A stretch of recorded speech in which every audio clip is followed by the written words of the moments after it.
Ar tu mėgsti savo darbą? Dažnai užduodu šitą klausimą žmonėms.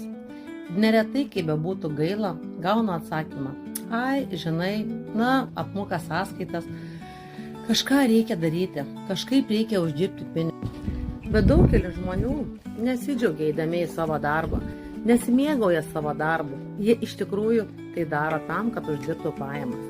O ar nebūtų smagu daryti darbą, kuris tau būtų malonus, kur tu galėtum leisti laiką su pozityviais ir motyvuotais žmonėmis, kur kompanija tave vertintų ir tave skatintų dovanodama tau prizus, keliones, automobilio bonusus ir labai geras pajamas, duodama tau pripažinimą ir visai kitaip stengdamas dėl tavęs.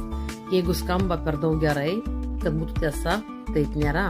Iš tikrųjų, tu gali dirbti su tokia kompanija. Jeigu domina, susisiek su manimi.